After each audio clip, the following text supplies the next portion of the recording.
जगतसिंहपुर जिला पूर्णंग Durga steel industry अर्थ आत्मसात घटना को नहीं थाना अभियोग तेज उक्त कंपानी प्राय 3 कोटी टंका चंचकता कर आत्मसात कर धनंजय साहू पट्टनायक गतकाली जगतसिंहपुर पुलिस द्वारा गिरफ हो पुलिस प्राथमिक तदंत आरंभ कर श्रद्धांजलि सामंतराय अभियोग कर धनंजय साहू को मो ससुर रवींद्र कुमार महांती सब दायित्व देते एवं बैंक रे टंका रखा आनिबा एवं जो साइट रे कार्य होइतिबा सेठी जाई बुझिबा सबु कार्य सेथिपई से मासको दरमा 40,000 टंका नेउथिले तथापि से कोटी कोटी टंका निज अकाउंट को पठाइथिबा स्टेटमेंट रे अछि।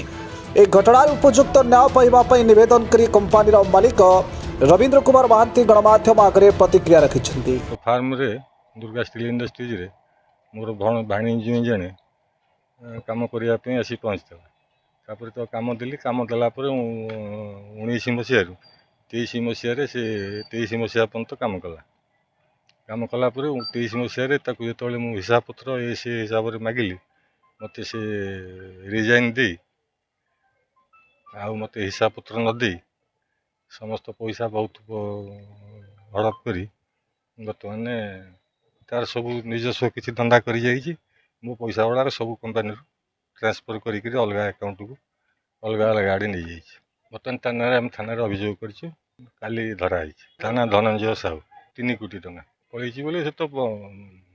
अकाउंट ट्रांसफर कर सब नहीं ना अलग अलग ना कर नहीं आम चाहूँ आम पैसा रिकवरी हवा दरकार पुलिस बर्तमान तो धरिक आनी तदंत चलती। मोर ना श्रद्धांजलि सामंतराय मोर ससुरंकर टाटा स्टील अंडर रे गोटे कंपनी रजिस्ट्रेशन होती जो दुर्गा स्टील नाम भाणीजी जो 2020 मसीह कम करते 2020 मस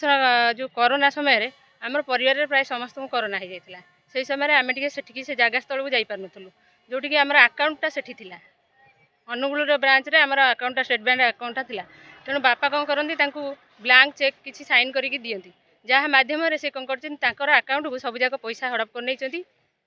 प्राय 3 कोटी पर्यंत से पैसा हड़प कर आकाउंट नहीं। Jagatsinghpur Prashant Mallick report Metro TV Odisha.